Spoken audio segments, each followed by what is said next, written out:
puede conectarse tampoco. Se ve cerrado. El clase anterior no le subió todavía, pero ahora va a subir ahora.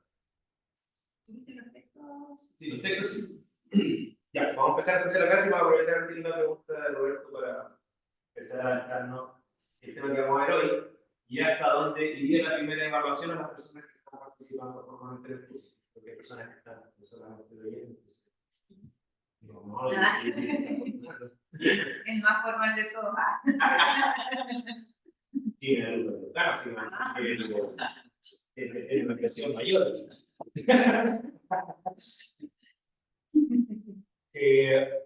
Bueno, entonces, como yo decía, hemos visto hasta ahora el marco teórico que tiene para efectos del problema de investigación de todo propósito. Uno es marcar más o menos el contexto del problema, ¿sí? Y otro es marcar la originalidad del problema.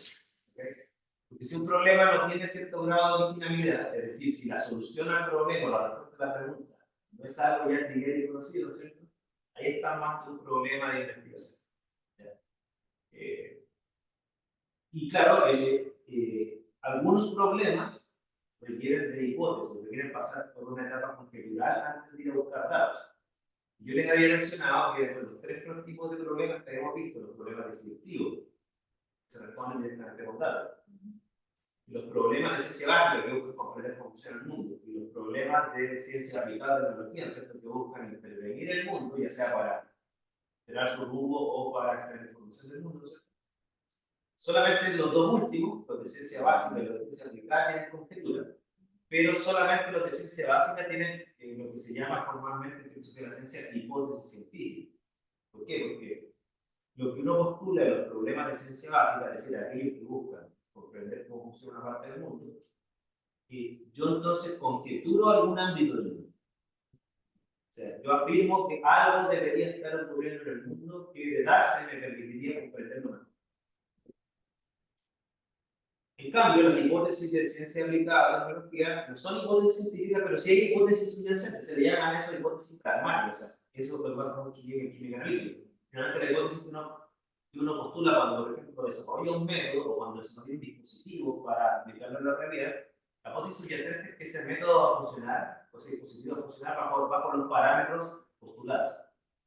¿Okay? Mi método va a ser sencillo, mi método va a ser rápido, mi dispositivo va a generar energía de forma eficiente y eficaz. Mi vacuna va a detener el avance de la pandemia, ¿cierto? Uno postula que la acción sobre la realidad va a funcionar. Esa es la única hipótesis que hacer. Por eso la hipótesis de ciencia aplicada a tecnología, muchas de las opciones que no son hipótesis, de hecho no son hipótesis en el sentido natural de la palabra, son hipótesis pragmáticas, pero lo cual no quita que uno tiene que tener, y ahí vamos a estar el tema, lo que estaba hablando Roberto también, no sé qué Martínez, eso no quita que uno lo afirme empíricamente. O sea, ¿qué se parece a la hipótesis de ciencia básica y la ciencia aplicada? Es que ambas son proposiciones, en ambos casos tú afirmas algo, ¿no? Pero, ¿y qué otra cosa se parece en términos de investigación? Que ambos se les pide fundamentos. O sea, yo tengo que decir, ¿por qué afirmo lo que afirmo? ¿Okay? Y eso es lo que vamos a desarrollar. Entonces, Roberto estaba hablando, ¿no es cierto?, de quién tenía la pregunta, y ahí Roberto, tú me corriges si es que la estoy escribiendo mal o no. Él quería saber cuál es el efecto, voy a decir esta palabra general, ¿cierto? Porque yo creo que la palabra impacto quizás va más en la hipótesis que en la pregunta. ¿Cuál es el efecto que tendría un diplomado en cambio climático sobre las prácticas o las estrategias de enseñanza de los profesores en sus respectivas aulas? O sea, el diplomado en cambio climático lo toman profesores del sistema escolar, ¿no es cierto? No solamente, pero hay profesores del sistema escolar. Ellos reciben una instrucción en cambio climático, ¿no es cierto? Es un diplomado que tiene una estructura que me imagino que Roberto la conoce bien, tiene esta particularidad. Y la pregunta es: ¿qué efecto tiene? La hipótesis de Roberto, si ahí me corrige Roberto si es que tú estás de acuerdo con lo que voy a decir, lo que yo entiendo de la hipótesis de Roberto es que el diplomado debería generar un impacto positivo en las estrategias de ciencias artificiales, entendiendo como positivo ciertas dimensiones del desempeño de la estrategia. O sea, ahí tendrías que tú decir, Roberto, ese impacto que produce positivo en qué sentido. Por ejemplo, o voy a un invento, ¿no es cierto? Lo que postula Roberto es que los profesores que reciben una instrucción del diplomado en cambio climático van a aplicar estrategias más diversas para enseñar ciencia ambiental. Entonces la diversidad es el parámetro. Y uno puede decir diversidad, número de estrategias aplicadas. Y por ejemplo, disculpa que fue mi caso, Dale. pero si yo digo, me estoy preguntando cuál es el efecto de la argumentación científica sobre la enseñanza o sobre la comprensión en realidad de contenido de fisiología. Entonces mi hipótesis puede ser que el tipo de enseñanza basada en este paradigma, digamos, aumenta la comprensión, o sea, me la puedo jugar así como un aumento de la comprensión de los conceptos de fisiología en estudiantes. Exacto, y de hecho no solamente te la puedes jugar así, sino que es necesario que te la juegues. ¿Por qué? Porque hay un requisito, vamos a ver, 3 o 4 requisitos. Sí, porque es distinto que yo dijera como hipótesis frente a esa pregunta que tiene un impacto o un efecto positivo, porque me quedaría como más relativo. Claro, positivo es algo que es un término ambiguo. Claro. Tú podrías tomar muchos datos como parámetros de positividad. Claro, es. Entonces, me perdería un poco la variable, ¿no? Claro, mira, yo le doy un nombre a esto, pero tú apuntas a uno de los requisitos que debe cumplir una hipótesis. Es decir, toda hipótesis científica es una proposición, o sea, es una afirmación. Ahora, un requisito absolutamente necesario y quizás explícitamente en las pautas del libro, ¿cierto? Es que tu hipótesis debe ser contrastable. ¿Y qué significa que sea contrastable? Que lo que tú estás afirmando respecto al mundo, y recordemos el principio ontológico que yo trato de ser más claro con esto, es que tú, en última instancia, vas a afirmar algo de un objeto o de un sistema de objetos. Pero vas a afirmar algo concreto, porque un sistema o un objeto de la realidad siempre es muy complejo, tú no puedes afirmar toda la complejidad. Tú tienes que decirle, yo voy a afirmar esto de este sistema. Tú vas a afirmar que vas a generar un cambio de esta naturaleza en el proceso de formativo del individuo. No es cualquier cambio, porque puede cambiar en muchos sentidos, en muchas direcciones. Es que va a cambiar en este sentido concreto. ¿Por qué es importante? Porque miren, yo le voy a mostrar, quizá voy a saltarme algunas diapositivas, pero si me gusta guiarme más con las preguntas que hacen temas que por el orden que tengo acá. No sé.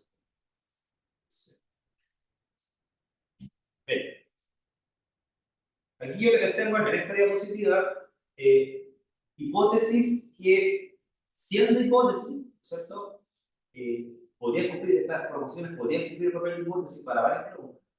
Tienen el problema que, como no tienen objetos de estudio probablemente definidos, probablemente no, ¿no es cierto? Ahí lo vamos a ver, pero sus variables son completamente indefinidas. Por ejemplo, hipótesis, nuestro mundo está en crisis.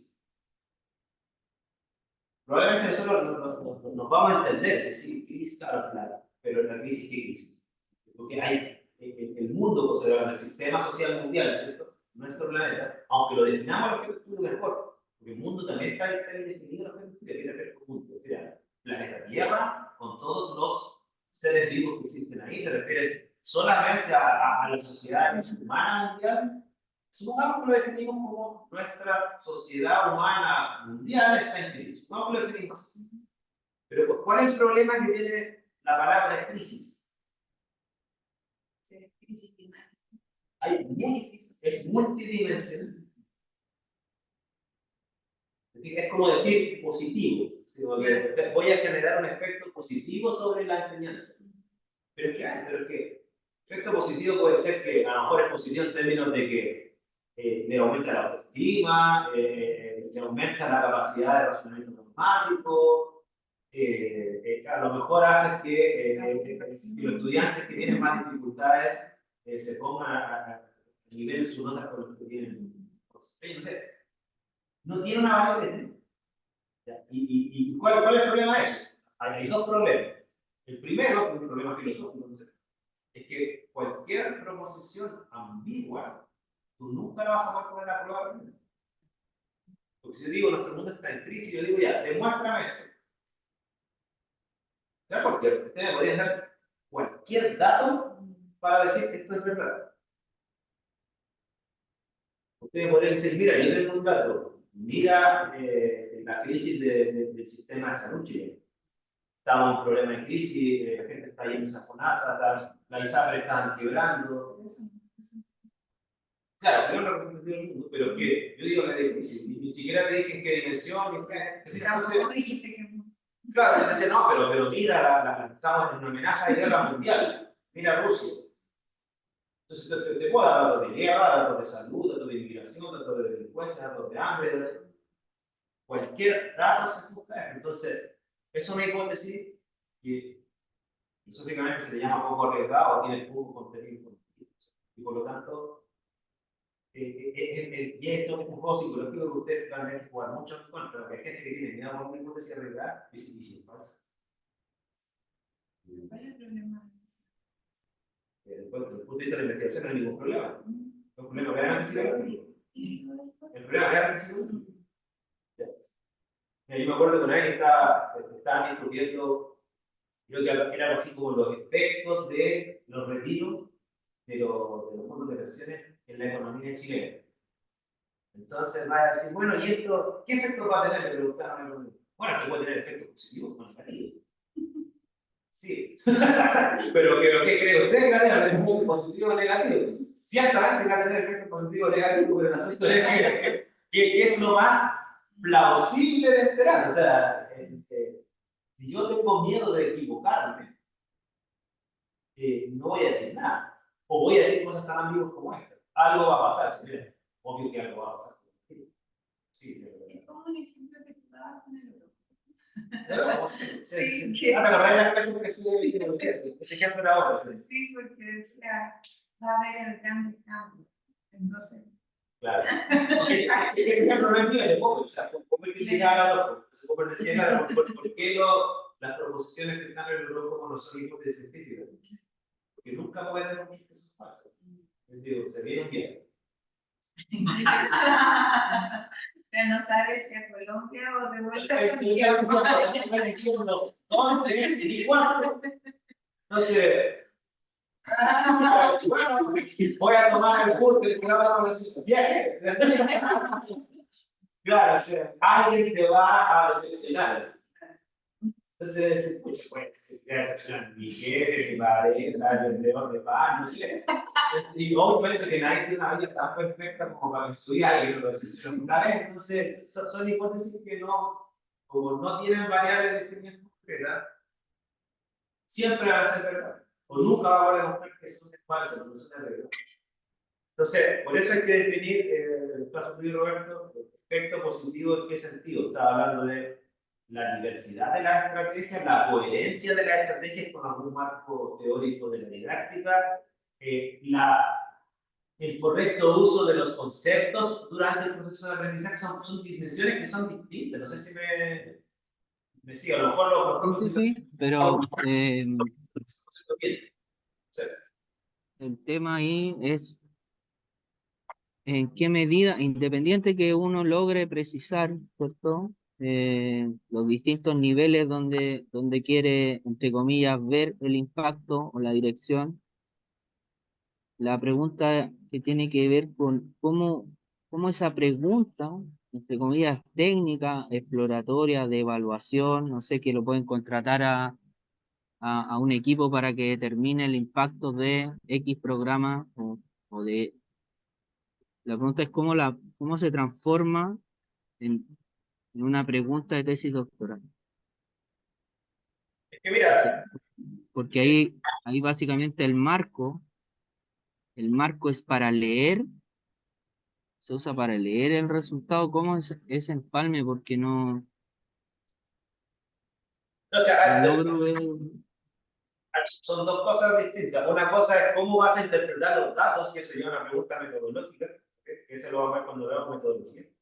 Y otra cosa distinta es si tu pregunta es de nivel doctoral en términos de la misma originalidad y profundidad que se le pide a un proyecto de investigación doctoral. ¿Ya?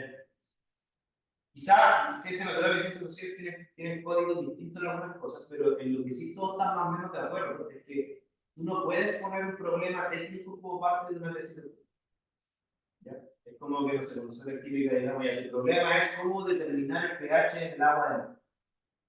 Tú decir, tu propuesta es, toma un electrodo, lávelo, calíbrelo, sumértalo, a una curva y ella va a reparar.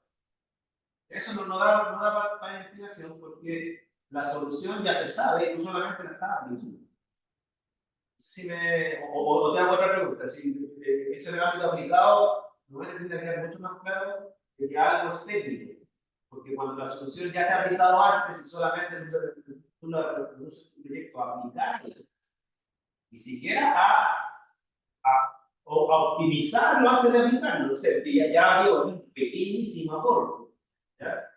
Las optimizaciones son pequeños aportes en Mira, ciencia. mira, yo te voy a dar un caso.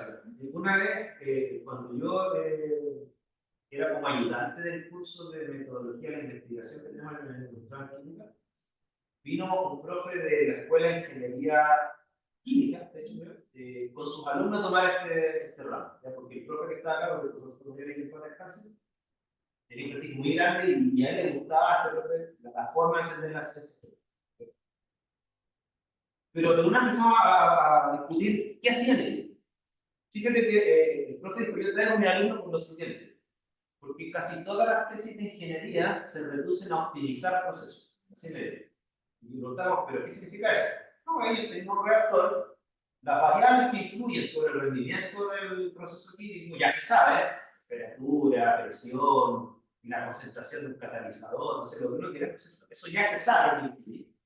Lo que se hace en ello es que dividen esta variable, hacen un diseño experimental bien grande, multivariado, hacen superficie de respuesta y encuentran un máximo. Entonces, estadísticamente, la metodología es muy sofisticada.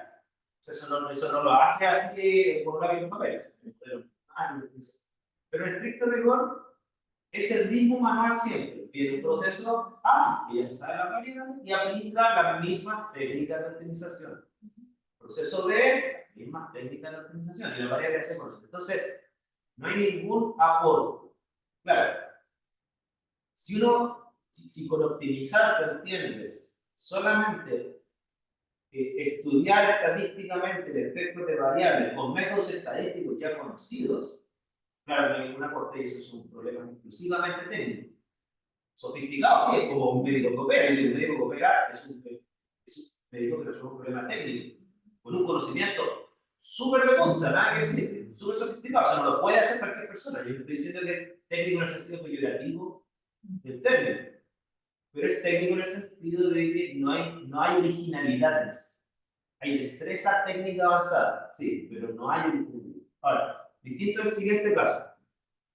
Y yo dijera ya, tú estás en el mundo de optimizar procesos, pero tú vas a proponer un nuevo método estadístico para optimizar procesos. Se han ocupado 3 métodos estadísticos, múltiples response, etc. Tú vas a proponer un nuevo modelo estadístico que crees que va a dar mejores resultados. Porque este modelo estadístico considera interacciones de segundo, tercer orden.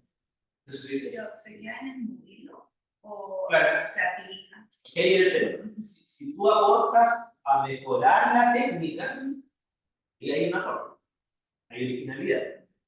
¿Ya? Tú no estás aplicando técnicas conocidas, tú estás haciendo un aporte con una mejora, o una nueva o mejor técnica, en este caso tratamiento de datos.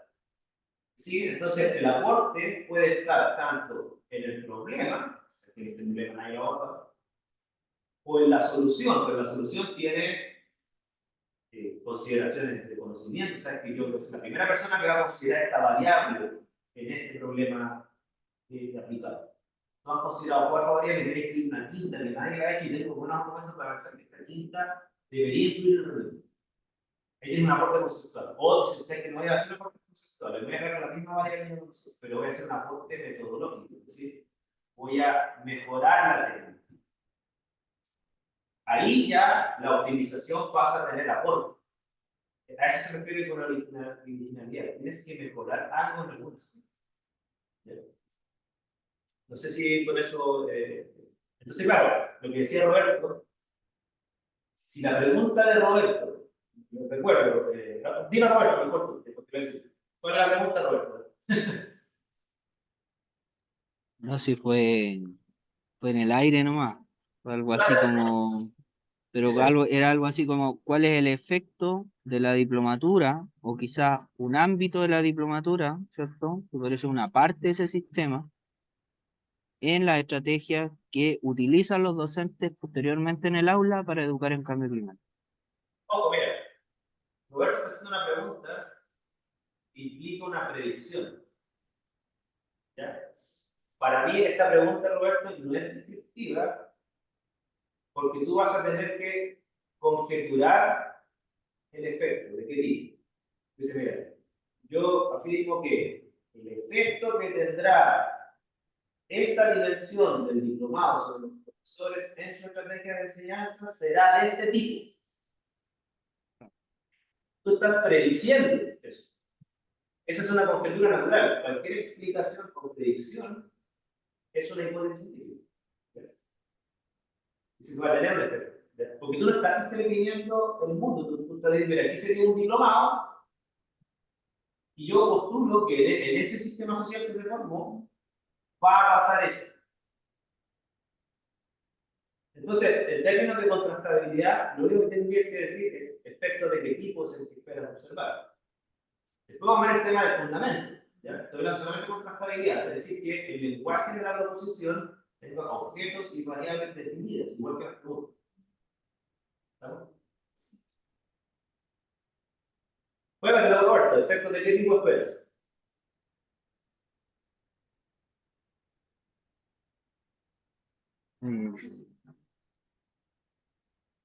Aumento, por ejemplo, en el uso del lenguaje científico. O sea, enriquecer el lenguaje científico. Yo espero que eso impacte en el enriquecimiento del lenguaje científico de la y los docentes. O científico asociado a cambio climático. Ahí Roberto tiene una proposición que es súper contrastable. Se va a enriquecer, o sea, va a aumentar la diversidad de conceptos de cambio climático en los profesores que pasaron por el libro. Esa es una hipótesis que tiene hecha. Ahora, el juicio que yo no puedo hacer, Roberto, porque hay que estar metido en la disciplina, es qué tan original es ese problema y esa hipótesis. ¿Ya? Porque te pongo un caso, Roberto. Te pongo un caso. Si la literatura mostrara que hay 45 estudios publicados en Chile, ¿no es cierto?, respecto al efecto que tienen los estudios de los títulos posgrado sobre la riqueza del lenguaje utilizado por profesores en su práctica educativa, y el tuyo sería el número 46, ¿no es cierto? Uno diría, oye, Roberto, ya está más que estudiada. Además, las técnicas por las cuales tú vas a capturar los datos son las mismas que te tengo de otros trabajos. Entonces, ¿dónde está la originalidad de tu trabajo? O sea, vas a constatar algo en un subsistema de sistemas que ya se han estudiado. Entonces, yo te diría, cero originalidad, Roberto, no da para eso. Ahora, si tú me dices, mira, en realidad, nadie ha estudiado, por la máxima originalidad, nadie ha estudiado nunca el efecto de los títulos sobre la riqueza del lenguaje científico de los profesores, en ningún contexto, ni siquiera en cálculo climático, en leyes, nunca. Sería el primer estudio, no voy a decir cambio climático, pero sería el primer estudio de su tipo. Seis líneas originales. ¿Ya? Por ejemplo, después de esta clase anterior que no, yo cambié la parte de la problematización de mi proyecto y puse así como aventuradamente que no era el primer estudio que medía en el fondo o sea, no lo puse así tal cual, sino que como más extendido. Sí, sí, por supuesto. Que era el primer estudio que en el fondo medía el efecto de la argumentación científica en universitario, tomando el contexto de los contenidos del core de fisiología. Entonces, ahora estoy esperando a ver si me dicen bien o a lo mejor que es muy pero yo lo estaba revisando constantemente y no hay un estudio así. Entonces, me gustaría como que como enaltecer la originalidad, como terminando con una frase así, la problematización. Sí, mira, o sea, obviamente decirlo así tiene la fortaleza que, como dice, la eso hace explícito de originalidad. Tiene el riesgo de que si te pasó un paper, Sí. te van a hacer pedazos, te van a decir, pero ¿cómo dijiste eso? Si hay un paper que salió el año 2020 y no lo citaste. Claro, ahora, obviamente que todo esto tiene matices, o sea, si es un paper que en realidad cortarlo es muy difícil y no lo cita nadie, un paper perdido, una base de datos polaca con un idioma que se quiere inglés, claro, entonces, pero si es un review de la Journal of Science Education, que es la revista más citada, que todos lo pueden encontrar a través de las bases de datos que todos ustedes ocupan, ahí sí que te pueden decir, no tiene argumento para haberlo visto. Y por ejemplo, como solo situándolo por dudas pragmáticas, todo eso puede ocurrir en la instancia de que cuando nosotros presentemos nuestro proyecto. Así como que nos pueden decir esto no da para una tesis doctoral. Claro, pero cuando no da puede ser por dos razones. Una es la originalidad. ¿Ya? Eso se pondera respecto de lo que estamos discutiendo ahora. Yo lo que hice en marco teórico, por lo tanto, si tú tienes algún aporte conceptual a nivel de hipótesis o metodológico, quizás no vas a formular una hipótesis o formular una hipótesis de las personas, pero la vas a poner a prueba con alguna técnica nueva, mejorada, sofisticada, ¿no es cierto? Perfecto. Ahí tienes un aporte en el modelo. Pero aún cumpliendo ese requisito, ¿no es cierto? Te pueden echar por tierra una tesis doctoral porque la extensión es muy corta. Si sabes que es súper original, pero esto que lo estás planteando se hace uso. En tesis doctoral de 4 años. Entonces, la extensión de tu trabajo es muy corta. Quizás, por ejemplo, si me dijeran eso a Roberto, y sabes que Roberto, tú no tienes que hacer un diploma, tienes que repasar 4 diplomas. Ya, no sé porque si no va a estar y por eso es importante que los proyectos vayan a Cartagena, y la Cartagena tiene que ser convincente, ¿ya? De que los semestres que tú tienes que dedicar a la investigación, en el caso de una son 6 semestres, son 3 años, hasta 8. En el caso de la tesis doctoral, tienen que ser 4 semestres, ¿cierto? Que se vea que efectivamente los objetivos y las tareas dan para eso. ¿Ya? En mi caso es un estudio longitudinal que solamente la toma de datos me va a tomar 3 semestres. Ya. Y bueno, y después todos los análisis que son, bueno, estoy viendo cómo proceder, digamos. No sé si con eso basta. Mira, basta siempre y cuando la gente que domina las metodologías en tu campo la convence. Porque si tú me dices a mí que voy a tomar 3 semestres, yo tengo argumento para decirte sí o no, porque yo no sé realmente la práctica cuánto tomar. La gente que tiene experiencia en aplicar tus métodos, todo algo similar, va a decir siempre, eso, porque yo sé que de tomar la encuesta, llevarla ya, tratarla, después hacer validarla, no puede tomar menos peso. Pero yo te pongo un caso, a mí me tocó presenciar cuando yo se hablaba de este decir, típico que la gente que usted la ve como decir, tienda a plantearlo a 4 años, no a 3, porque a 4, porque si te aseguras 4 años de financiamiento y no tienes que andar mandando tu fondecito así, ¿cierto? El problema es que cuando pones 4 años, pues tienes que justificar un trabajo de 8 semestres. Bueno, error más común. Primeros 6 meses, compra de materiales y reactivos. Primero 6 meses. ¿Ya?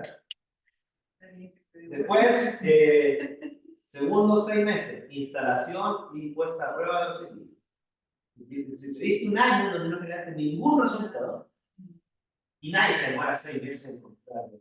Bueno, se demora 6 meses en llegar, pero si se demora 6 meses en llegar, no puedes hacer nada en paralelo mientras esperas que esto llegue. No sé si me... Y aparte que hay una dimensión que evalúa también qué mínima preparación tienes tú, así como en cuanto a equipamiento. La disponibilidad técnica, claro, si tú tienes este conocimiento y expertise técnica en tu trabajo, tú no deberías tener tanto tiempo sin generar nada. Otro error, último semestre, redacción de paper, se le da un semestre entero solo redactando paper. cuando se entiende la persona tiene experiencia, que tú en la vida que hay generando resultados y vas cumpliendo objetivos, vas escribiendo los papers en paralelo. Entonces nadie espera al octavo semestre mandar el primer paper, eso no tiene lógica. Entonces, tú la actividad, se lo va a hablar, porque tú la vas concatenando para hacer algo eficiente. Si no, literalmente estás extendiendo el chile, como hacemos un chico, tenemos el chile, pero es bien chile, o sea, lo estás extendiendo. Ahora, en tu caso, Martín, tú vengo a hacer esa intervención como de 3 años con el mismo grupo, hacer seguimiento Sí, a lo largo de diferentes ramos. Sí. sí. Son 3 ramos de fisiología que están dispuestos en la malla desde el tercer, cuarto, quinto semestre. Entonces voy a ir evaluando como transversalmente en cada asignatura, pero después voy a hacer comparaciones longitudinales. Chequen este es el documento que yo, ya que estaba hablando de la originalidad, ¿no es cierto? Este es un proyecto que a mí me gustó cómo cerró el marco teórico. Este es un proyecto que controlaba plagas con una especie de insecticida extraído de unos vegetales como todos. Y aquí dice, en los últimos 2 puntos, dice, con respecto a su uso para el tratamiento de la enfermedad de Chagas, aceites esenciales conteniendo ese compuesto químico, ¿no es cierto?, ha mostrado acción antiparasitaria contra ese insecto. Pero las evaluaciones de sus efectos sobre diatominos vectores son escasas. Pues entiendo que este proyecto está orientado a ser aplicado a esa categoría de clases de diatominos. No sé qué significa ¿ya? Sobre infesta aquí un tipo de diatomino entendido, los efectos de este compuesto no han sido evaluados antes de esta vez. ¿Ya? Sobre otro insecto, el mismo compuesto químico solo había reportado buen desempeño como funcionante sobre linfa del primer estadio. O sea, ahí dejan claro en el fondo que ese compuesto sí ha sido aplicado antes, pero no para la plaga que está o ella no están disponibles. Otros aceites esenciales cuentan con algunas evidencias. O sea, reconoce que hay otros aceites esenciales que sí se han estudiado, pero son escasos, ¿no es cierto?, sobre los que dominan después de la enfermedad de Chagas. Mira, por ejemplo, hay extracto con las plantas brasileras, ¿no es cierto?, se han extraído del pelo de plantas nativas de Bolivia, etc. O sea, reconoce que hay trabajo. Pero aquí se ve el cierre. Por otro lado, la parte los aceites esenciales sus componentes sobre la actividad locomotora de los insectos fue mencionado por primera vez en el año 2001, esa de referencia, cuantificado 12 años después sobre la misma especie, en el año 2013, y nunca evaluado sobre el efecto. Claro. Existen antecedentes de evaluación del efecto purgante piretroide, pero bueno, sobre el infestan, pero aquí presentamos el primer estudio de la capacidad purgante del montopelo. O sea, fijan ahí.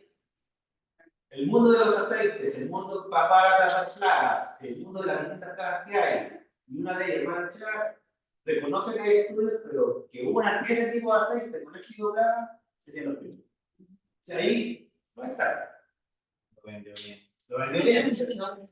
Y eso, insisto, o sea, es mejor venderlo bien de forma explícita, pero honesta. O sea, si está mintiendo y lo pillan, como guiar con el cero, o sea, yo he visto gente que se evita, o sea, no hace eso. O sea, si esto existe. De hecho, una vez había un caso de que el tipo decía algo, y no solamente ya estaba hecho, lo había hecho el mismo. Lo había hecho el mismo. Y yo tuve que decirle, pero bueno, este objetivo está resuelto aquí, y no sé si todo el mismo. ¿Y qué tiene que hacer? Entonces, bueno, ahí cuando ustedes se hagan. Ese es el cierre de su marco. Su marco teórico y después empieza con los objetivos. Este es aplicado, entonces no tiene hipótesis, y de hecho no la pone. La hipótesis es que el aceite va a funcionar para controlar la plaga, esa es la hipótesis subyacente, y la mayoría de la gente no pone la hipótesis por eso, porque está obvia, ¿no es cierto?, que basta con poner el objetivo general.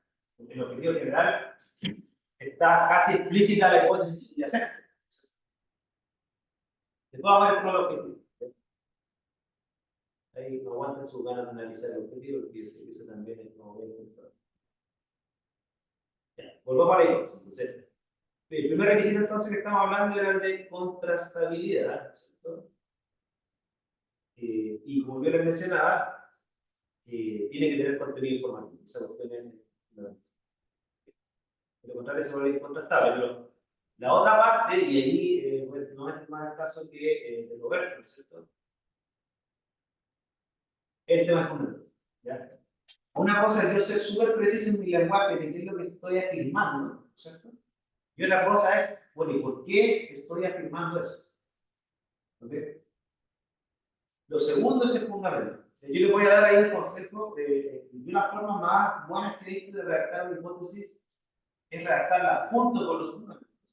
Y la frase típica para diferenciar la hipótesis del fundamento es simplemente, considerando que proponemos, ¿ya? O afirmamos lo siguiente. ¿Okay? Entonces, considerando que, es decir, cuál es el conocimiento que está más o menos ya convalidado a nivel de la literatura, que soporta o que le da lógica a lo que yo estoy afirmando. ¿Okay? Eso se llama plausibilidad. ¿Okay? Entonces, me pongo un ejemplo, y ahí le vamos a dar caso a Roberto. Hay un dato que a mí me perturba. Ustedes saben que la mortandad laboral en el hombre es enorme, es como 9 a 1 respecto a mujeres. Esto es un término relativo, ¿eh? No es que trabaja más hombres que mujeres y por eso mueren más. No. Proporcionalmente, hay 9 veces más accidentes fatales de hombres en el trabajo que de mujeres en el trabajo. Y eso yo lo corroboré en Chile, me dieron que dice, y es igual a la. Esto es un ejemplo. Entonces, generalmente, el hombre muere y mucha mayor cosa. Ahora, ¿por qué o cuál es la causa o por qué la mayor mortandad laboral en hombres a nivel mundial? No podemos quedar en Chile. Aquí tengo 3 hipótesis. ¿Okay? No le estoy dando los fundamentos, estoy dando la afirmación. La mayor mortandad laboral en hombres se debe a que son más peludos. La mayor mortandad laboral en hombres se debe a que a su mayor nivel de testosterona. La mayor mortandad laboral en hombres se debe a que eligen trabajos más ricos. ¿Ya? ¿Es decir? No, o sea, ahí solamente hay afirmaciones, no estoy precisando, no estoy dando. No está dando ningún fundamento. Ya. Sí está diciendo, mira, creo que si ustedes quieren corregir el contenido informativo, lo ponen, pero creo que tiene el contenido informativo bien claro. Se refiere a, mira, esta es la variable que se conecta con la mortalidad. La variable de testosterona, la variable de presión de trabajo o la variable de virus. El asunto está, y claro, como requisito de contrastabilidad, se podría contrastar. Incluso la primera que es como la más absurda, ¿no es cierto? Sí, bueno, entonces mira, voy a tomar, si yo me compro este hipótesis de los pelos, ¿no sé? Entonces elegiré mujeres peludas y las separaré del grupo y veré esa población, a lo mejor si no eres la misma población que los hombres, que parece que la variable de pelo tiene que ver, ¿no es cierto? Parece por ahí va la cosa, o a ver, elijo hago una subdivisión de los hombres lampiños y los hombres lampiños, ustedes saben que hay ciertas etnias que son lampiñas. De hecho, los pelos, los brazos, es como una cuestión que viene más como por ejemplo, los rayos que tenemos cuando estuve en México, los mexicanos son absolutamente lampiños de brazo y ellos no se ven, sino que es por su descendencia, que creo que vienen de los impores, y listo. Entonces uno diría, ya, elijo a esas poblaciones y a lo mejor muere el mismo proceso. Pero el asunto está, no es la contrastabilidad, es el fundamento. O sea, el fondo es, usted se compra, por ejemplo, la segunda, ¿cierto? Pero ¿qué tiene que ver la testosterona con la mortalidad? ¿Qué? También podría ser como la toma de ritmo. Quizás están conectadas. Pero, por ejemplo, Pero así como muy. voy a poner mi mente, no es mi campo, pero uno podría decir, mira, voy a tirar frases que entiendo que son verdad la biología, pero son mentiras, me lo corrijo. Entiendo que hay una relación entre testosterona y agresividad. ¿Okay? De hecho, es sabido que la razón por la cual la mayoría de las personas que están en la cárcel son hombres jóvenes, pues muchos lo asocian a los niveles de testosterona, ¿eh? Porque una relación de testosterona y agresividad. También es sabido que hay una relación entre agresividad y riesgo. Personas agresivas tienden a no ponderar el otro. ¿Okay? Y también es sabido que las personas que toman más riesgo tienden a tener más riesgo. Entonces, tiene sentido pensar que la mayor mortalidad se debe a la mayor nivel de testosterona. De hecho, ustedes sabían que cuando uno va a sacar una póliza de seguro para manejar, la población más cara de asegurar son hombres jóvenes, menores de 30 años, porque son los que más accidentes automovilísticos tienen. Porque son más agresivos. Claro, con una mayor de 30 años, ¿qué cobran? Pero claro, uno ya se vuelve más prudente, porque tiene la mitad de los testosterona más señalada.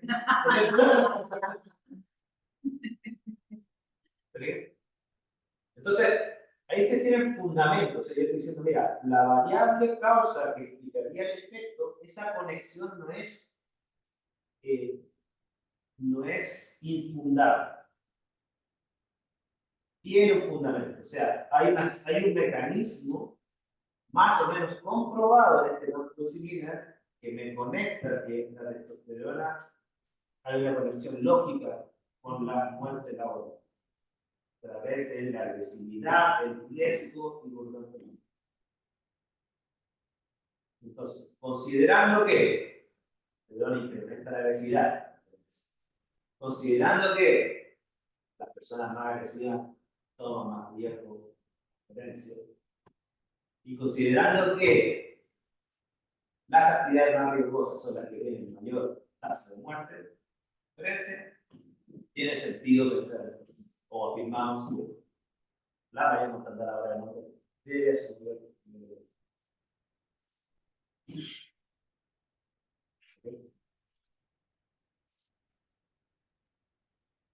Ahora, ustedes lo van a cuestionar nuevamente. Ustedes no saben qué es la primera frase. No hay relación entre testosterona y agresividad. Ese estudio que está citando es del año 2000 y el año 2009 salió con un libro de entonces, tu fundamento se te va, tacho la basura y te da la categoría.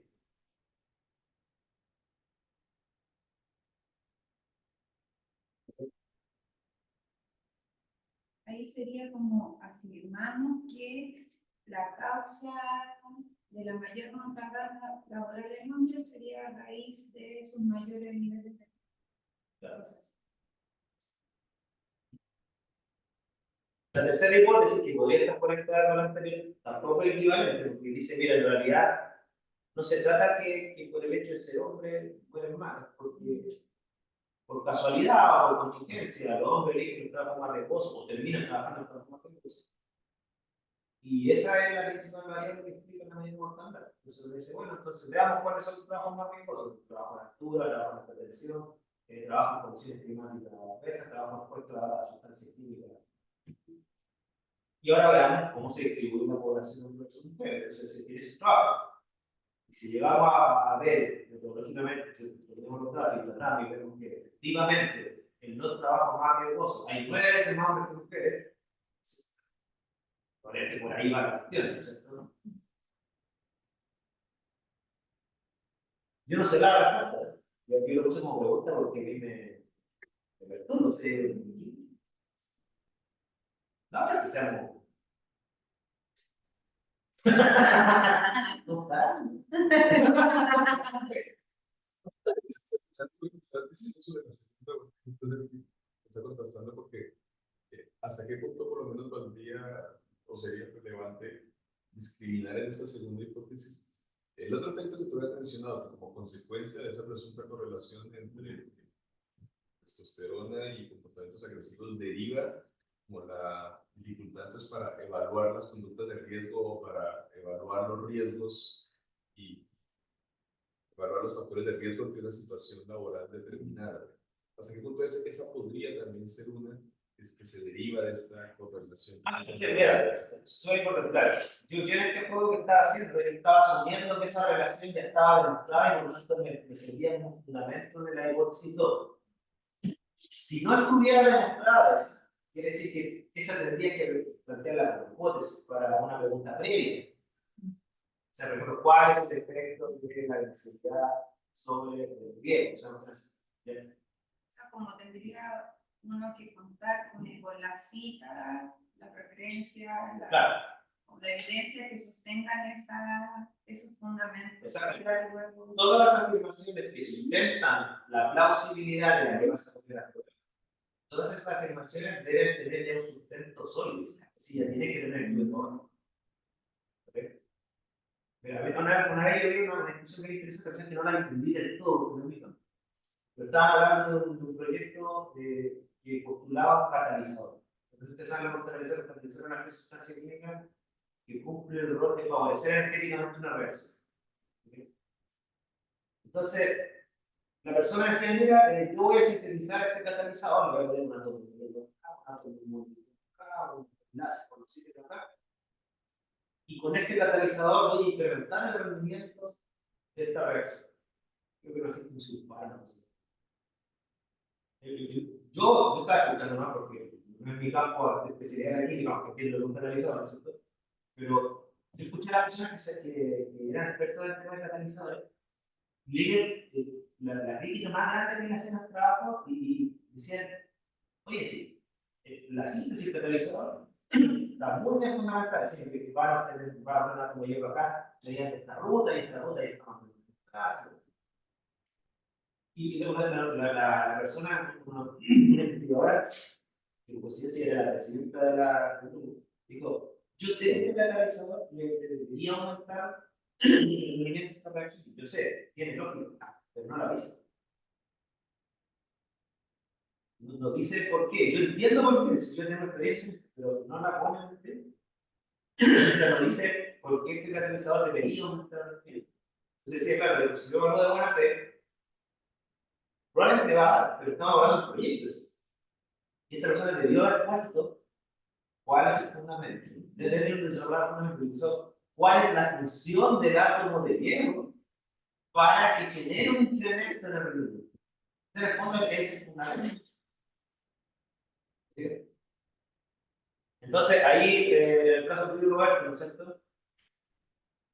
Si tú postulas que, como predicción, esto va a incrementar la riqueza conceptual de los profesores en su práctica, o sea, que el diplomado como causa va a generar un efecto que es la riqueza conceptual de los profes cuando enseñan temas climáticos, ¿no es cierto? Ahí queda a criterio tuyo, pero tienes que hacerlo. Es ¿cuál es tu fundamento? ¿Por qué va a decantar en esa causa necesariamente? ¿Digan? Véndenos la pomada. Bueno.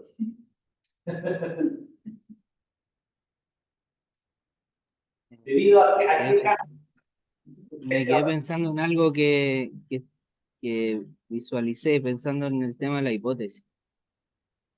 Uno de los componentes pues, es la idea de cambio climático a nivel local.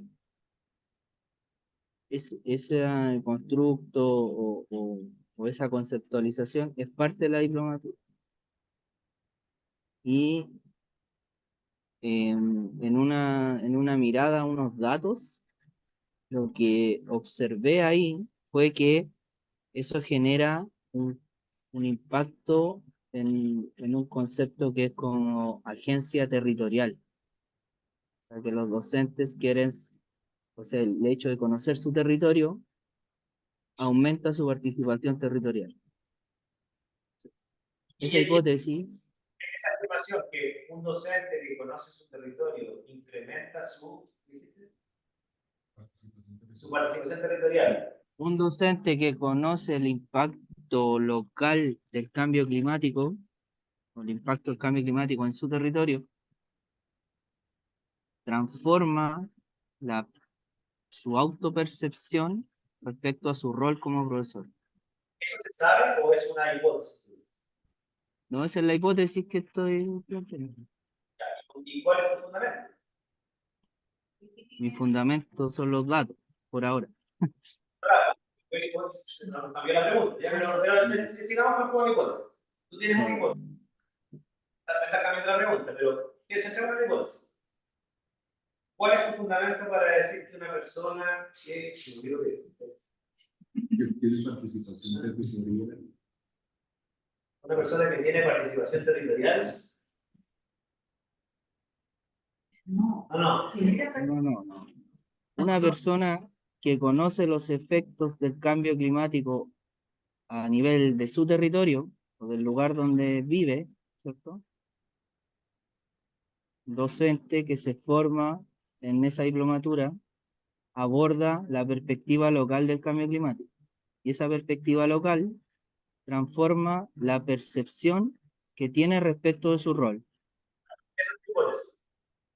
Esa hipótesis la vi en un grupo, en unos datos. Entonces la pregunta es, ¿la hipótesis se puede fundamentar en datos que sean parciales y no necesariamente en la literatura? Porque en la literatura no existe, no está esa relación.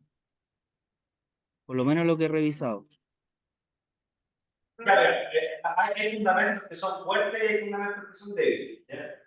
Si tú fundamentas algo en datos contingentes, o sea, mira, si que yo estuve en una circunstancia súper particular donde observé ciertas cosas y tú la estás conectando esos datos con un soporte empírico a la proposición, obviamente que eso es mejor que nada, ¿ya? Pero no es un buen fundamento. ¿Ya? Eso también tengo que ser como claro con eso, ¿ya? Y los mejores fundamentos vienen de la literatura formal, de forma que sean datos más representativos, más que datos contingentes. Y no solamente no solamente un dato te puede apoyar, porque recordemos que la justificación tiene dos vías, tiene una vía inductiva, que es que hay datos que apoyan inductivamente tu idea, ¿no? Quizás datos en otro contexto, y a lo mejor tú por eso datos en otro contexto y tú crees que en este contexto es ideal. Pero también está la justificación deductiva, que es la que se hace sobre la base de premisas generales, o sea, por ejemplo, sobre la base de una teoría, más o menos demostrada, ¿no es cierto?, de la pertenencia territorial, se está inventando. Ponte que existiera la teoría de la pertenencia territorial, que plantea como postulado que el impacto social que genera los desastres locales llevan necesariamente a una mayor acción climática. ¿No? Si hubiera una teoría general, que por deducción, entonces tu caso sería una particularidad de esa teoría general, claro, que tiene una fundamentación deductiva. Lo ideal es hacer la fundamentación de la parte. Lo que a mí Ya, pero me causa duda es cómo va Roberto a poner a prueba esa hipótesis. Claro, yo creo que Roberto habló de variables. Yo no sé qué tan fácil es medir esas variables, esa variable está súper definida. O sea, porque tendría que ver relación con la territorial.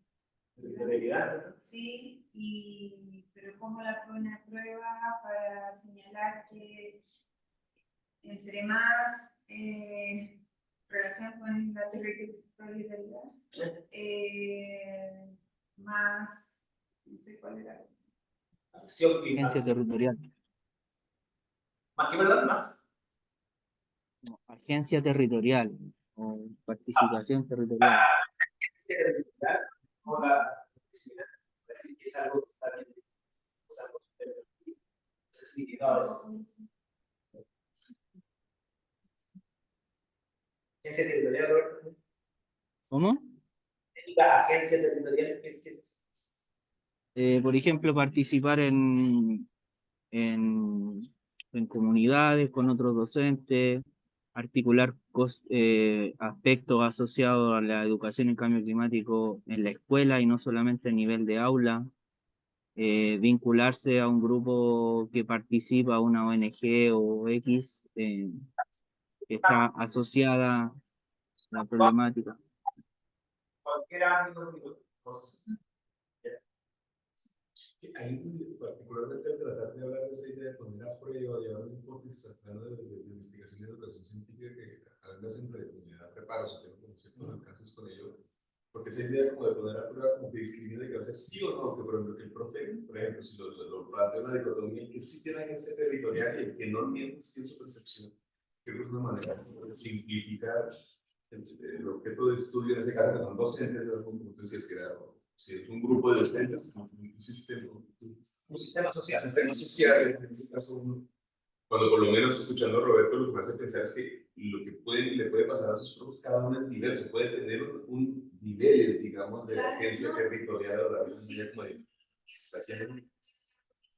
de, Si la tiene o no la tiene, porque pueden haber distintos niveles. Claro, pero es que si hablo de poner a prueba, justamente me requeriría decir hasta qué punto tengo alcanza o no la En ese caso, como que sería ya más descriptivo, en el sentido de como describir qué pasa en toda esa comunidad o en esos propios, con respecto a su agencia territorial. Mira, Pero él lo está vinculando a otras cosas. muy importante lo que decía Franklin. La crítica de Franklin es una crítica más metodológica, más que una crítica lógica. ¿Ya? O sea, uno lo que defiende el crítica lógico es que tu proposición que pones a prueba tenga un objeto de estudio y variable de estudio. No te implica que esa variable es discreta por ti. Pues puede ser un factor o puede ser una variable. Lo que sí es cierto es que, claro, que si tu variable es continua, ¿cierto? Por ejemplo, se le llama variable y un factor, ¿no es cierto? Si tu variable es continua, tu metodología debe considerar pruebas de variable continua. O sea, no puede ser una prueba dicotómica, es una característica que diga será o será, ¿cierto? Tiene que ser una prueba de significancia estadística, más que una prueba de variable dicotómica. Y hay que tener cuidado con la metodología, pero lo que es que el hecho de que una hipótesis tenga contenido informativo no la vuelve necesariamente dicotómica. Por ejemplo, tenemos un caso. Caso de yo te digo a ti, mira, mi proposición es que este sector está contaminado por arsénico, pero particularmente están contaminadas los peces con arsénico. Tengo un fundamento, si me hace que el arsénico sin grasa de trabajo, queda pegado a la grasa, en el momento debería sentar la cara crónica y quedarse en los peces andivos. Esa es mi hipótesis. Pero la contaminación no es dicotómica. O sea, tú vas a tener peces que tienen 1, que tienen 2, 3, 100, 1000 de arsénico, ¿no es cierto? Y tú lo que tienes que hacer es una prueba estadística para decir, mira, ¿sabes qué? Aquí yo veo una diferencia significativa entre los peces de esta zona y de esta zona. No es un sí o no, tú decís, mira, si está 5, es el 8, es el... Entonces, por mucho que usted define la variable, arsénico y concentración, el pez, ¿no es cierto? No la vuelve dicotómica, ¿no es cierto? Entonces, esa es una consideración metodológica que entiendo que me parece súper importante tener estas cosas claras para no caer en estas cuestiones de que estoy poniendo a prueba cosas que no se pueden poner a prueba en estos medios. Y por eso yo entiendo hasta cierto punto de por qué se le da tanta importancia a la clasificación metodológica de las investigaciones en educación, como que clasificarlas, desde un punto de vista de su metodología, clasificarlas bien es fundamental para no empezar más abajo, ¿cierto? Súper. Ahora, yo en este curso, yo hablo lo que lo voy a metodología, podemos discutir qué tipo de metodología hay. Y yo no puedo jamás decir a usted qué metodología ocupar, porque eso ya es, cada disciplina sabe cuáles son los mejores métodos, por donde mejores técnicas, seguro. Si no le digo que estos son, y si no te evalúo, lo tiene que haber también un método para el problema. Es, por ejemplo, a mí particularmente, no me ha permitido como elegirme o acercarme por lo menos a metodologías cuantitativas. Suelen usar intervenciones con pre y post. Claro. De el inicio o realidades finales, que no indaga justamente como cuáles son las trayectorias que va pasando en el entremedio para establecer esos matices. Es particularmente lo sin evitar que se planteen, que justamente se sobreanaliza y claro, puede entender que hay una simplificación del objeto de estudios, aspectos que no me van a interesar, por ejemplo, lo que estoy estudiando, como pueden ser los procesos, las trayectorias, los ambientes, las progresiones de aprendizaje, pero que justamente esa dicotomía, como esa sobresimplificación del objeto de estudio, tiende a a eso, no se me ocurre No, mira, sobre simplificar. te entiendo, mira, lo que pasa es que ese es lo que desde tu intervención yo veo como una especie de juicio a las tipos de investigación que hay en este contexto educativo. Yo creo que ese juicio puede ser justo y injusto dependiendo de la base de conocimiento. Como un ejemplo. Entendiendo desde el punto de vista del conocimiento es más profundo estudiar mecanismos que simplemente ver si hay un efecto. Ese tipo de pregunta también hay que reconocer que tiene sentido desde el punto de vista de que el efecto ya está demostrado. Y la pregunta entonces es cuál es el mecanismo. ¿Ya? Porque dice otra forma. Entonces, ¿qué pregunta estaría mal hecha? Recuerda que nosotros lo dijimos en la presentación. Y tú digas, tú preguntas, ¿cuál es el mecanismo explicativo del efecto positivo que tiene los diplomados en la riqueza del mundo? Esto es una pregunta más profunda que la que me acabo de Roberto, porque si hay efecto o no, debe ser cuál es el mecanismo. Pero si tú me haces esa pregunta y me presentas un proyecto, yo te diría, Frank, ¿no sacaste que te dé el efecto positivo? O sea, tendría que estar eso descrito. Tendría que estar descrito previamente. Si me dice que hay estudios que son destructivos, y han mostrado que pues, se multiplica por 3 en promedio la diversidad de conceptos. Que ya se conoce el efecto. Se conoce el efecto. Entonces, mi pregunta entonces es, ¿cuáles son los mecanismos que llevan eso? Ya, pero si eso no está demostrado, pregunta por muy profunda que sea, está adelantada al conocimiento. Entonces, y ahí que Y también, por luego de suceder eso, supuesto que está demostrado o mismo, podría ser falso. y en ese caso, por ejemplo, una pregunta que mida el efecto, y como para enriquecer, como tomando lo que dice Franklin, podría complementarse y acoplarse con una metodología más cualitativa, que en este caso detecte en qué momento de la producción y la trayectoria ocurre, por ejemplo, el cambio conceptual.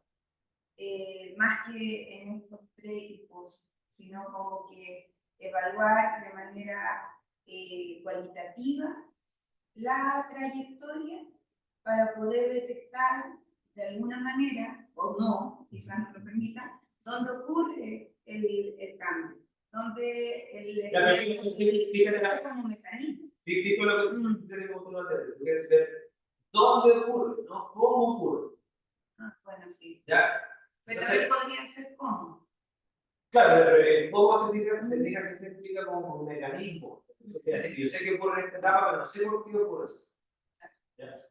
Entonces, hace lo que digo, que a veces yo defiendo que en áreas de investigaciones muy originales se hagan estas preguntas que no son tan profundas, pero que sientan las bases a lo mejor para profundizar en una segunda etapa. O sea, si quiero ver si hay efecto. ¿Y por tú que hay un efecto positivo por esta razón? Necesitamos ver esto, porque si lo hay, ahí tendría sentido ver cuáles son los mecanismos, cuáles son las variables que nos pesan, cómo influye el contexto, y cómo lo podríamos intervenir para que esto sea más óptimo, no sé, etc. Pero combinarlas en ningún caso es como recomendable, o sea, como que, digamos, la investigación apunte primero a ver ese efecto, ¿ya?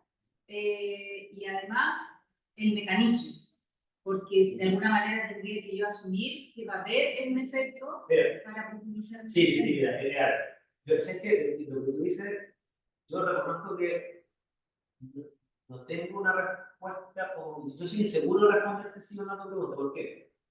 Porque he visto casos exitosos y casos desastrosos en ambas decisiones. Por ejemplo, tengo un caso que es más o menos exitoso que me haya metido en un proyecto de investigación aquí del mundo de tecnología. Ellos que querían, mira, el proyecto era así. Ellos, su objetivo de estudio era el suelo de Cochumpero. Su pregunta inicial era identificar las bacterias resistentes a arsénico, creo que había en el suelo de Cochumpero. Entonces era una pregunta descriptiva. Entonces ellos sabían que había bacterias, sabían cuál era como el gen o la proteína, no recuerdo muy bien, que era indicativo de resistencia. Entonces ellos tomaron un suelo, tenían estas técnicas de biología molecular, creo que era PCR, no recuerdo. Y con eso lo comparan con una base de datos, ¿no es cierto? Que ya sabían la bacteria resistente a ser también química, y hay que decir cuál estaba en pregunta y nada más que eso. Y esa era su primera etapa de proyecto. ¿Y qué quieren hacer después?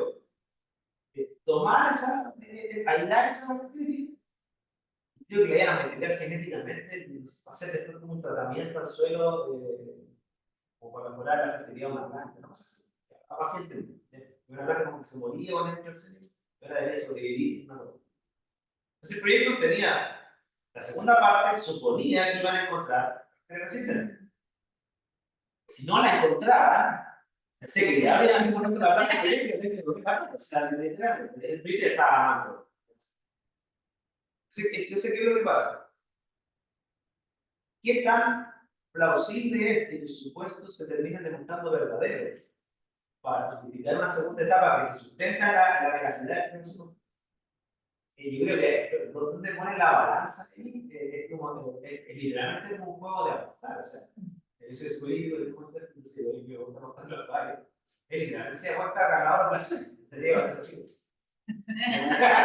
No lo saco en mi se lo saco todo en mi están haciendo de las 40. ¿Y ganas? No, mira, como dice el dicho de la Dumble for Food, o sea, matar es para se debe haber siempre pierde. Entonces, claro, yo creo que hay casos donde hacer esta apuesta tú puedes convencer a un panel evaluador si es que tu primera pregunta lo más probable es que te dé positiva. ¿Ya? Y por lo tanto lo interesante de la segunda pregunta y el riesgo de que no se dé lo primero es súper bajo. Entonces la gente te va a valorar la segunda pregunta. Mira, hay un caso que es súper bonito, pero no creo que se haya hecho en un solo proyecto, pero ustedes no sé si conocen, hay una de los últimos premios Nobel de, sí, la de químico, de medicina, no, creo que era de químico. Y fue hace como 5 o 6 años atrás, una chica, que no me acuerdo el apellido, pero el apellido cortito, Chu, no sé si y esta investigadora, ¿qué es lo que su proyecto era hacer un tratamiento para la malaria?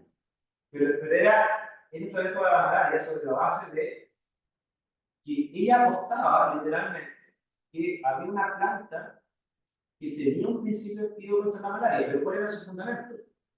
Y su idea era con esa planta extraer el lado, ¿cierto? Y como concentrarlo, ese principio activo, y hacer un medicamento para la malaria. Pero es todo su proyecto sustentaba que la planta tenía ese principio. ¿Y estaba demostrado eso? No. Es decir, ¿por qué se le pasó sobre la cabeza? Tenía escritos milenarios de estas cosas que se escriben en la dinastía china del 70, que también que varios emperadores que se les pegó la malaria, entonces se les trató con extractos de esta planta. Ese era el único fundamento que tenía, con escritos milenarios. Era un paper, era un estudio molecular. Entonces, ella mostró eso. Ahora, claro, si tú tenías escrito que por 2000, 3000 años se han tratado a personas y se ha escrito que han sobrevivido, entonces lo más probable es que no hay. Por lo tanto, la segunda etapa, que depende de la primera, tiene como riesgo. Bueno, al final es un problema de todo. Entonces, se fija, entonces los problemas están como unidos. También yo he visto cosas. Esas cosas. O sea, por ejemplo, en el caso que igual se ve que no pero una vez me dijeron que participara en el Fondel, y el Fondel se sustentaba en el siguiente principio. Era una colega que era experta por metal en agua, y en esa época había una mortandad muy grande de salud. Y lo que estaba proponiendo esta colega era desarrollar un sistema de monitoreo de aluminio en agua para disminuir la mortandad de salmones. Pero ese dispositivo partía de la base que el aluminio era el causante de salmones. Cosa que nadie había demostrado. Entonces, la primera etapa del proyecto era evaluar la influencia del aluminio sobre la como el contenido oxígeno.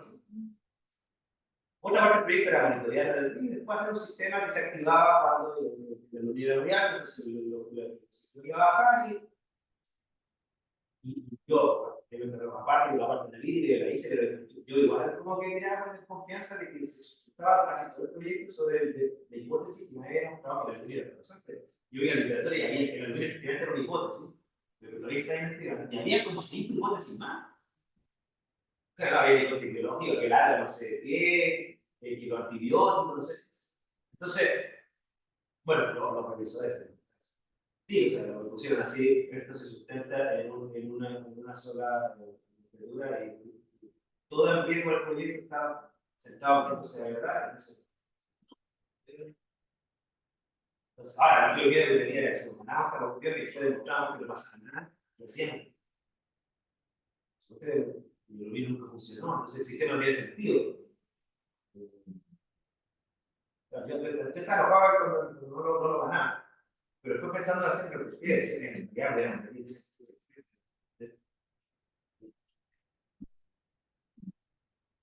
Ahí está nuestro requisito, entonces, mira, yo no me refería al primer requisito a la hipótesis porque rara vez he visto una hipótesis real,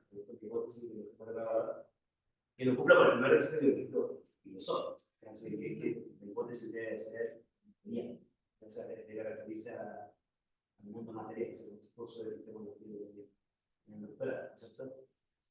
Yo jamás he visto a alguien que le eche la culpa o explique una parte del mundo o espere intervenir el mundo con entidades materiales. ¿Me puede contar un caso más, una charla más donde eso no lo vi y le pregunté?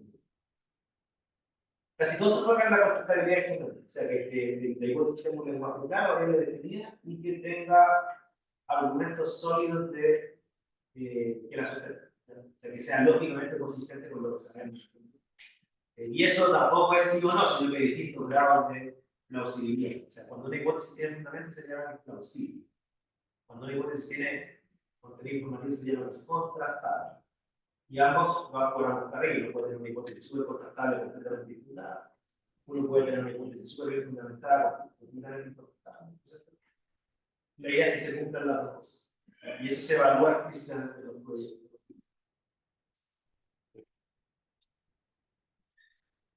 Y además que es un requisito lógico, tiene consecuencias metodológicas bien grandes. Ya que eso lo vamos a ver más adelante. O sea, cuando veamos los objetivos, ustedes se van a dar cuenta de que un buen objetivo y una buena metodología tiene que ser súper coherente con cómo redactar el problema de hipótesis. Y al revés, cuando está mal redactada, la hipótesis y los objetivos tienden a ser súper así como ambiguos y medio caóticos.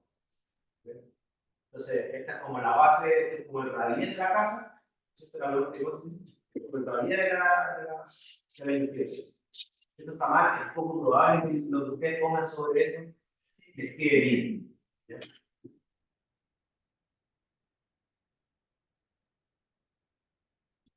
Y claro, lo último que lo voy a decir, ¿no? La razón por la cual Roberto ustedes pusieron el sello cuando Roberto trazó esta otra hipótesis.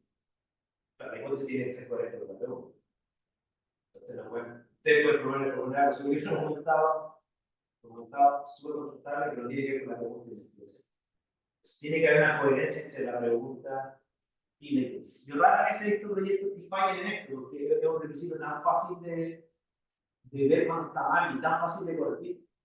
Pero a veces se cae. Yo he visto los mayores problemas es cuando se hace una pregunta de ciencia aplicada y se plantea una hipótesis de ciencia básica. O sea, por ejemplo, ustedes dicen, mira, mi problema es cómo obtener energía renovable y que no emita gases invernadero. Ese es mi problema. Por lógica, la hipótesis debería ser que ustedes postulan que mediante un dispositivo A que tiene estas características, ustedes van a obtener una fuente de energía que va a ser renovable y un poco más inmediata. Esa debería ser su hipótesis pragmática de ciencia ambiental. ¿Okay? Pues ustedes dicen, mira, hipótesis, el efecto invernadero va a generar, o sea, el calentamiento global, el efecto invernadero, va a generar enormes problemas estructurales en las ciudades costeras, etc. Ese hipótesis no tiene que ver con la pregunta, no sé si me... Ya. Yo, ¿por qué le menciono esto? Porque en los proyectos de educación es donde más he visto problema. ¿Por qué? Porque en general, ¿dónde más lo dije? Yo no participo ahí en la educación, pero yo participo mucho evaluando proyectos científicos por el Explorer. Eso soy como una especie de evaluador con mucha experiencia. ¿Y qué es lo que pasa en los proyectos de ciencias sociales? Por ejemplo, la profesora, ¿no es cierto?, quiere hacer un proyecto en energía renovable, ¿sí? Quiere estar en un sistema de... Por ejemplo, el que más me acuerdo de mí, una que hacía como una botella, tomaba estas botellas de PET, eso de la Coca-Cola, las pintaba bajo negra y le echaban agua caliente, entonces y le ponían por el techo para tener agua caliente, que la alimentaba la ducha. Entonces, claro, el problema era cómo tener energía limpia para calentar el agua de la ducha. Y su solución, ¿no es cierto? Su propuesta era mediante el desecho de PET que siempre para la luz y debería funcionar. Pero, ¿cuál es la hipótesis de la profesora? Se nota que la redactó la profesora, o el profesor, no lo redactaron ustedes. Que decía, mediante esta actividad vamos a mejorar el rendimiento de ese ciudadano. Era una hipótesis que tenía que ver con cómo mejorar el rendimiento. Mezclar el problema educativo que ya se debería, con el problema científico que querían resolver los estudiantes. Son dos cosas que, si bien es cierto, se potencian ambos, claro, pero son proyectos distintos. No sé si me... ¿Ya? Una cosa la pregunta del profesor, la profesora, y una cosa es una pregunta del estudiante. El estudiante tiene una investigación que tiene que ver con energía, tiene que ver con el método. Y ahí es donde empiezan los problemas. Eso, para que te lo consultes con el profesor.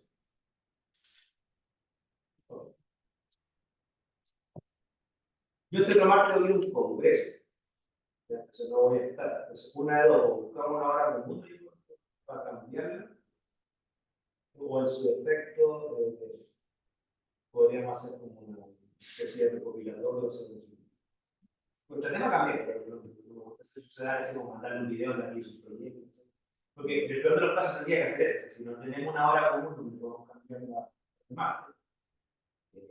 Yo quiero hacer, lo que me falta por hacer antes de la evaluación es que analicemos un proyecto con la hoja de libro. Pero analizar solamente hasta el nivel del problema y hipótesis. No, después vamos a ver. Eso quiero hacer con ustedes la próxima clase. O sea, un proyecto, paso la hoja, compartamos un juicio, hagamos una mesa para ver si eliminamos estos conceptos y que si se debe ocupar la uno. De forma que ustedes evalúen otra vez el trabajo antes de presentar. ¿Ya? Ojalá lo vamos a hacer presencial o semipresencial. Por correo yo les voy a mandar mi horario posible, que ustedes me digan si cuadra. Porque la semana subsiguiente es donde en la presentación del trabajo los que van a participar con algo. ¿Sí? ¿Estamos todos ustedes en el sentido o no vienen viendo? El primero que no viene, no sé si Sí. ya, nos tendría que tomar 5 horas. Más más cuerpo como. Ya, podemos ponernos de acuerdo. Igual si tienen dudas, me pregunto, porque subí el capítulo del libro y el capítulo del libro de búsqueda de bots.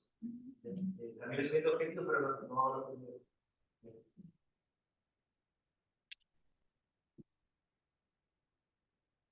Eso es todo. Ya. Profe, tengo para la tarde una contingencia. ¿Nos podemos juntar a las 4? Ahí lo cuando te desocupe, mándame un WhatsApp y te confirmo si estoy libre o no. Porque parece que tenía una reunión después, pero si es que es corta, a lo mejor sí. Ya, ok.